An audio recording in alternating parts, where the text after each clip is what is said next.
अस्सलाम वालेकुम and welcome to Explore Factor. Pakistan दुनिया के उन मुल्कों में से एक है जिसमें हमें दुनिया की कदीम तरीन तहजीबें मिलती हैं। ये तहजीबें तकरीबन 5000 साल पुरानी हैं। आपने आज के दौर में जदीद हाउसिंग सोसाइटी तो देखी ही होगी, लेकिन अगर मैं आपसे कहूँ कि उस दौर में भी आज के दौर की तरह जदीद और मुनज़्ज़म हाउसिंग सोसाइटीज़ थी तो यकीनन आपको हैरत ज़रूर होगी। मोहनजोदड़ो और हड़प्पा ऐसी ही इंसानी तहजीबों का नाम है जो कभी हमारे मुल्क पाकिस्तान में हुआ करती थी। मोहनजोदड़ो सूबा सिंध के शहर लाड़काना में, जबकि हड़प्पा पंजाब के शहर साहिवाल में हुआ करती थी। मोहनजोदड़ो सिंधी लफ्ज़ है, इसका मतलब है मुर्दा लोगों के टीले। ये इंडस वैली सिविलाइजेशन भी कहलाती है।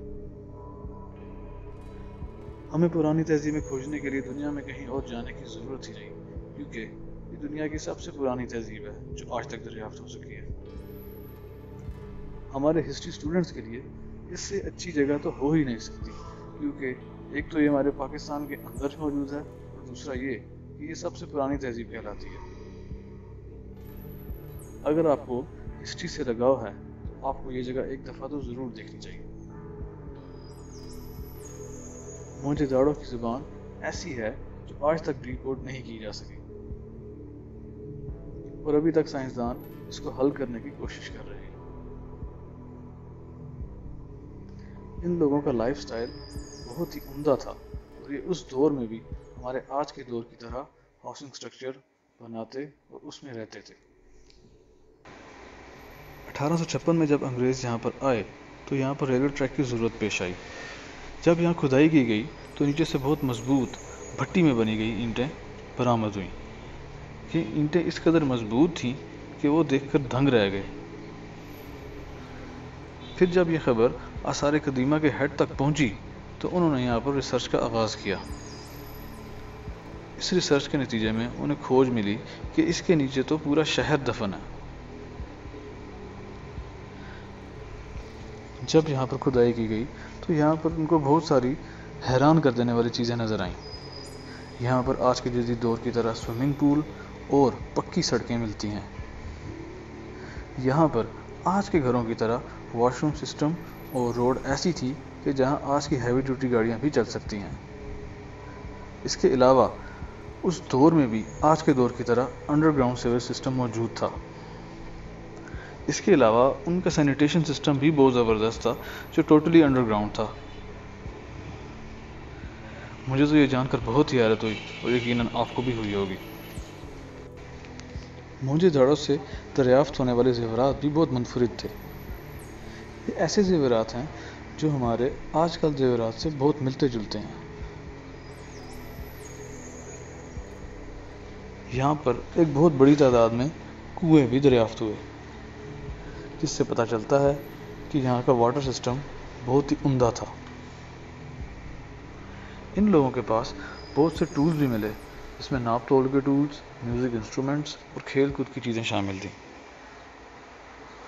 यहाँ से दवाइयाँ और साबुन भी दरियाफ्त हुए, जिससे पता चलता है कि ये लोग काफ़ी तहजीब याफ्ता थे।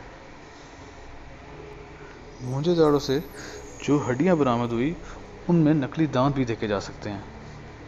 इनसे पता चलता है कि आज से 5000 साल पहले भी दंदान साजी का काम मौजूद था।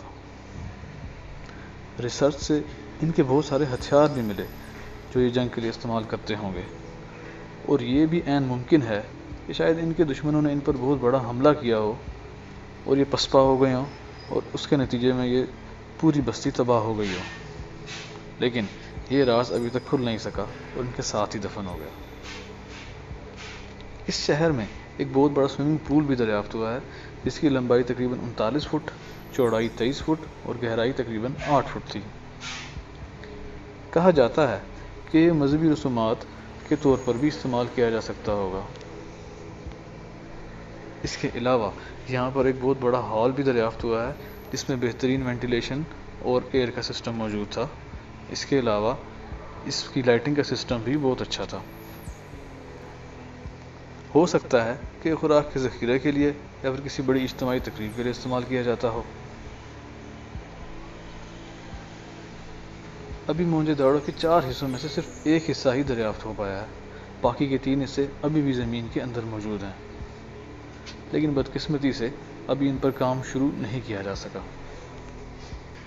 اس شہر کی تباہی کی وجہ کوئی بہت بڑا حادثہ ہی ہو سکتی ہے، کیونکہ اتنے جدید ترین شہر کو جو اتنی پلاننگ سے بنا ہوا ہو اتنی آسانی سے ختم نہیں کیا جا سکتا۔ یہاں سے بہت سے بت اور مورتیاں بھی برآمد ہوئی ہیں، اور اس بنیاد پر ہم کہہ سکتے ہیں کہ یہاں کے لوگوں کا مذہب بت پرست ہو سکتا تھا۔ موہنجو داڑو ان سب شہروں میں سے سب سے زیادہ جدید تھا، اور شاید ان کا بزنس ہب بھی، کیونکہ یہاں سے جنگلات اور درختوں کو کاٹے جانے کے آثار بھی ملے ہیں۔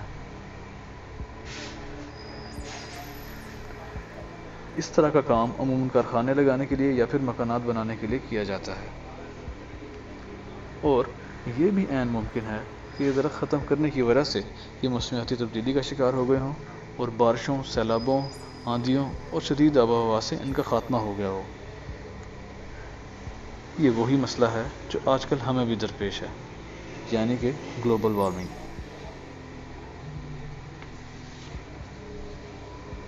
ہمیں قرآن اور حدیث سے پچھلی گزری ہوئی قوموں کے حالات و واقعات ملتے ہیں، اور ان کھنڈرات کو دیکھنے کے بعد کچھ ایسا ہی محسوس ہوتا ہے کہ جیسے ہم اسی دور میں چلے گئے ہوں۔ وقت نے کیسی کیسی قوموں کو اپنے پاؤں کے نیچے رون دیا، اور ہمیں ان سے عبرت ضرور حاصل کرنی چاہیے، کیونکہ اللہ جو چاہے کر سکتا ہے۔ ہمیں اس کا سچا بندہ رہ کر زندگی گزارنی چاہیے، اور ہمیشہ اس کا شکر ادا کرنا چاہیے کہ اس نے ہمیں اتنی آسائشیں دیں، اور ہمیں حضرت محمد مصطفیٰ صلی اللہ علیہ وآلہ وسلم کے ذریعے دین اسلام سے نوازا، جو یقیناً ہمیشہ رہنے والا اور سچا دین ہے۔